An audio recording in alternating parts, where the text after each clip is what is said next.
Le château de Saint-Jean-de-Beauregard est le lieu de rendez-vous des passionnés des plantes. Horticulteurs, pépiniéristes et obtenteurs proposent leur production. Graines, légumes, arbustes et même arbres sont ici pour nous séduire, prêts à s'épanouir dans nos jardins, nos potagers. Avoir les légumes de son potager, c'est bien sûr l'assurance d'avoir une nourriture saine, équilibrée, mais c'est aussi l'assurance d'une très grande diversité. Même si dans le commerce, les étals de légumes se sont beaucoup enrichis, ils sont quand même beaucoup plus pauvres que ce qu'on peut obtenir quand on cultive soi-même son potager.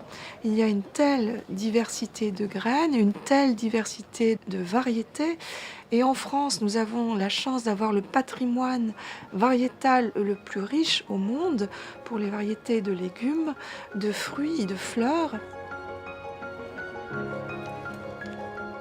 Nous aussi, on propose aussi des graines, on vend nos graines. Alors le choix des variétés, il se fait à l'instinct. On aime bien retrouver des parfums qui sont originaux. On a notamment beaucoup de variétés de menthe, des menthes qui ont des parfums très particuliers, des menthes qui sentent l'anis, le citron, l'orange. Et tout ce qui est un petit peu original, qui est particulier, nous intéresse.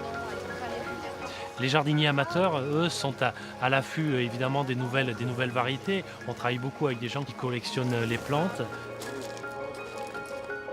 Alors je produis du piment de Bresse, un piment régional. C'était un piment qui était utilisé avec une présence avérée dès le XVIe siècle et qui était utilisé pour agrémenter un fromage qui s'appelle le fromage fort, qui est également un fromage de Bresse.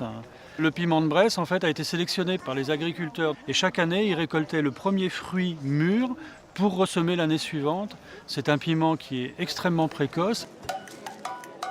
La biodiversité, c'est déjà quelque chose qu'il faut vraiment expliquer aux gens. Alors, il y a la biodiversité naturelle, c'est-à-dire le nombre de plantes qui existent sur la Terre, donc en amenant des plantes d'Afrique du Sud, d'Amérique du Sud, des États-Unis.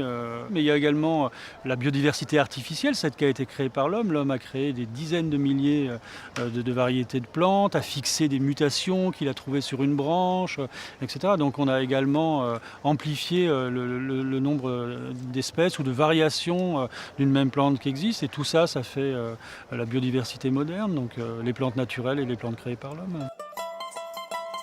Le végétal est omniprésent dans notre vie. Source de nourriture et d'enjeux sociaux qui ne font que s'accroître avec le temps, le regard que nous portons sur lui est forcément d'importance. La biodiversité n'a pas fini de nous interroger sur son sens, sur la compréhension de notre monde à travers la faune et la flore. C'est tout cela la magie envoûtante de la graine et du vivant.